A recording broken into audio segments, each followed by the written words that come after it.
Let me hit you with some numbers. 45,755. That's how many people crossed the English Channel in small boats in 2022.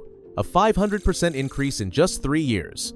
Meanwhile, net migration hit 906,000 inches 2023, the highest in British history. And here's the number that broke British politics, 52% to 48%. The Brexit vote margin. The moment Britain declared it wanted control. But here's what I need you to understand. 5 years after Brexit, more people are arriving than ever before. The small boats keep coming. And a Labour Prime Minister who once defended refugees now warns Britain risks becoming an island of strangers. Picture this, the sound of protesters chanting outside Westminster. On one side, refugees welcome banners. On the other, close the border signs. Police vans separating them. This is Britain right now, a country at war with itself over who gets to call it home. This is the United Kingdom, 67 million people crammed onto an island that once prided itself on tolerance and pragmatism. But I'm telling you that Britain is fracturing. The consensus is gone. The middle ground has collapsed. And immigration has become the fault line threatening to split the nation permanently. What makes Britain's immigration crisis so explosive isn't just the numbers, it's the betrayal. Brexit promised them control. Instead, migration quadrupled. Politicians promised reduction. Net migration hit record highs. The government promised to stop the boats. They kept coming. And the British people? They've stopped believing anyone. Trust in institutions, parliament, media, even the NHS is collapsing. And into that vacuum has rushed something dangerous. Polarization so extreme that neighbors can't talk, families fracture over dinner tables, and violence lurks just beneath the surface. Today, I'm breaking down how Britain became two nations occupying the same island, why immigration triggers such visceral reactions, and whether any government can bridge this divide, or if the split is now permanent. Because what's happening in Britain isn't just about visas and borders, it's a fight over what it means to be British, and both sides believe they're fighting for the soul of their country. Let me take you back. Britain's immigration story doesn't start with small boats. It starts with a promise that exploded. June 2016. Brexit wins. Take back control meant one thing above all: control immigration. Voters in Sunderland, Stoke, and Grimsby sent a message. They wanted their country back. The expectation was clear. Brexit would mean fewer migrants, British jobs for British workers, less pressure on housing, hospitals, schools. Then reality hit. Post-Brexit Britain introduced a points-based system that was supposed to be tough. Instead, it opened floodgates. Nobody predicted. 2019, 226,000 net migration.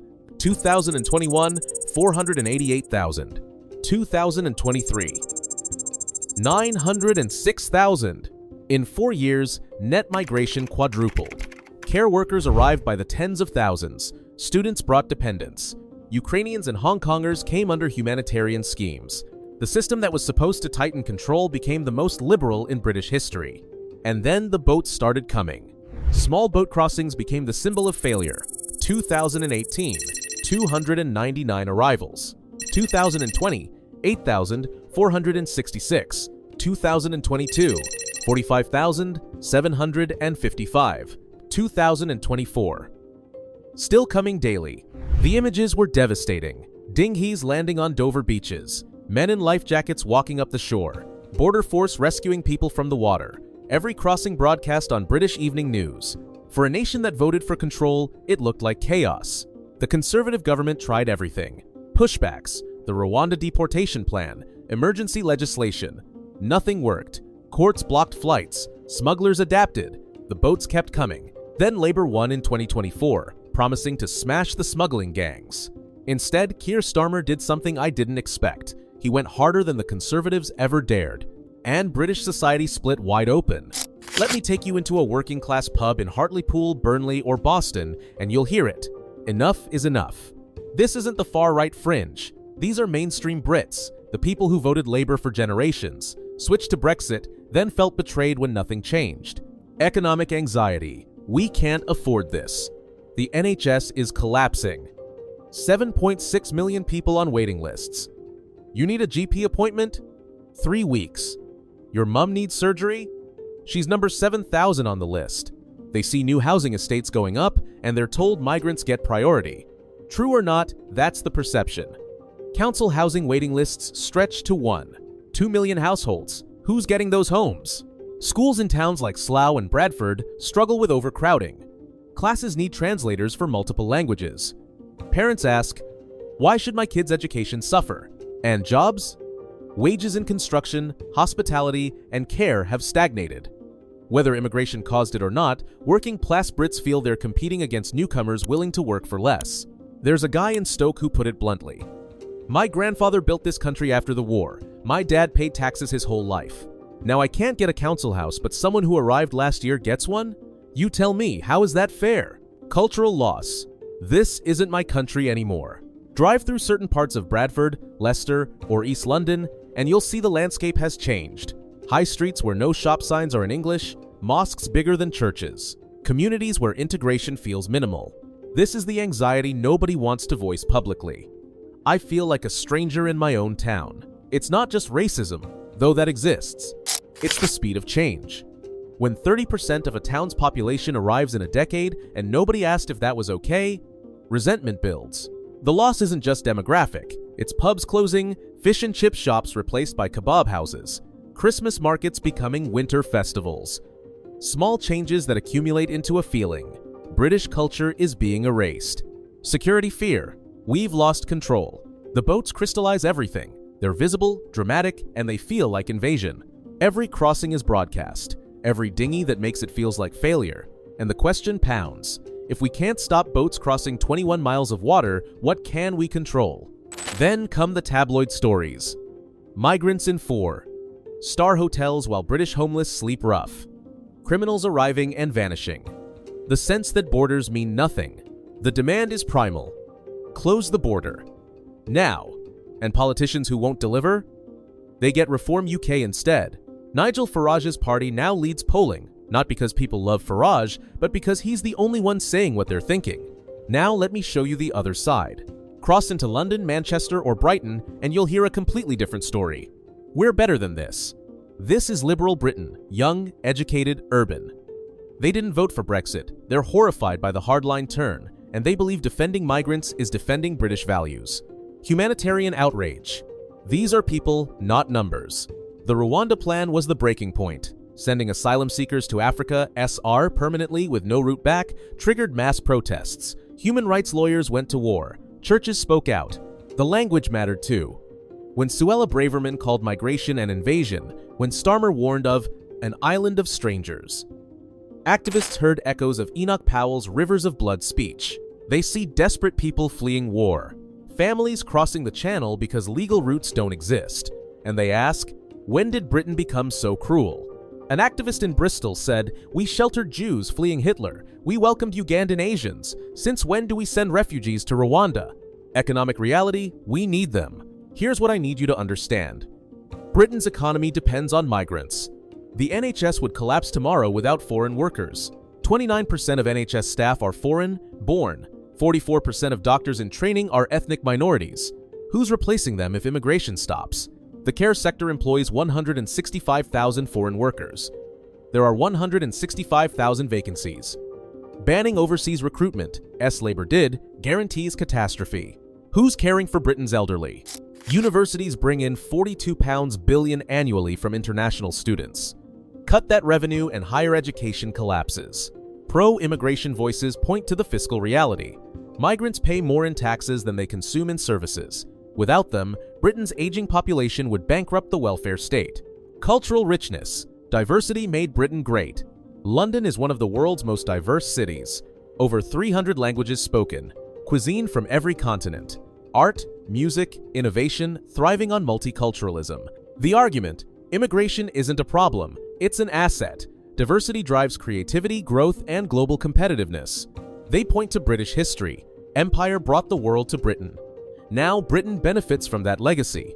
Trying to close the door now is hypocritical. This isn't just an argument. It's a street-level conflict. Protests and violence. Summer 2024. Far-right riots erupted after a stabbing in Southport. Hotels housing asylum seekers were attacked, mosques were targeted, police battled mobs in multiple cities. Counter-protests followed. Refugees' welcome rallies drew thousands. Activists physically blocked deportation buses. Lawyers worked around the clock filing emergency injunctions.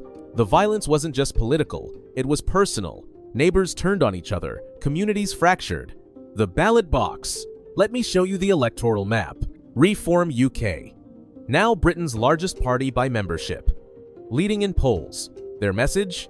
We'll stop the boats. We'll deport illegals. We'll protect British culture. Labour. Trapped. Go soft on immigration, lose to reform. Go hard, lose their base to Greens and Lib Dems. Starmer chose hard. It's not working. Conservative/collapsed. Their immigration failure destroyed them. Voters ask, you had 14 years and made it worse. Why trust you now? Grassroots action. On one side, volunteer groups providing legal aid, housing support, and language classes to asylum seekers. Activists monitoring deportation facilities. Lawyers fighting every removal. On the other side, patriot groups organizing counter. Protests. Online networks tracking migrant movements. Campaigns to name and shame businesses hiring illegals. Britain isn't just divided, it's organized for conflict. Why is Britain so polarized? Let me tell you, media and betrayal. The media echo chambers. The Daily Mail and The Sun. Invasion. Swarms. Illegal migrants flooding Britain. Every small boat crossing is front page news. Every crime involving a migrant is amplified. The Guardian and BBC. Refugees fleeing war. Britain's humanitarian duty. Focus on deportation cruelty. Highlight migrant contributions. Nobody reads both. Algorithms ensure you only see news confirming your views. The result? Two nations with completely different realities. Government failure. The betrayal is bipartisan. Conservatives promised tens of thousands annual net migration. Reality, 900,000 plus. Labour promised practical solutions. Reality, adopted conservative rhetoric and went harder. The result? Nobody trusts anyone. Politicians are liars, the system is broken, and extremism fills the void. Here's what I believe. Britain isn't having an immigration debate. They're having an identity crisis. One side sees Britain as a nation defined by openness, tolerance, and global engagement. The other sees a country losing itself, its culture, and its cohesion. Both sides have legitimate concerns. Yes, British services are strained. Infrastructure hasn't kept pace. Yes, integration has failed in places. Parallel societies exist. Yes, Britain's economy needs migrants. The NHS would collapse without them. Yes, cultural change is real. Some communities feel lost. The tragedy? No politician will admit all of these truths simultaneously. The future? Let me lay out 3 scenarios. 1. Reform UK wins. Mass deportations. ECHR exit. Fortress Britain. Cultural war goes nuclear. 2. Labour holds, goes harder. More restrictions. More enforcement. Slow, motion version of reform's agenda. 3. Economic crisis forces rethink. Labour shortages become so severe Britain must reopen. Backlash destroys whoever does it. None of these are good. What Britain needs is a leader who can say, we will control the border, we will deport criminals, we will require integration, and we will welcome those we need with dignity and fairness. That leader doesn't exist. So here's my question for you. Where do you stand? Are you in the control the border camp or the refugees welcome camp? Or are you somewhere in between? Wondering why this has to be all or nothing? Drop your honest take in the comments. No judgment, just conversation. And if this breakdown helped you understand what's happening across the Atlantic a bit better, hit subscribe, because this fight is just beginning.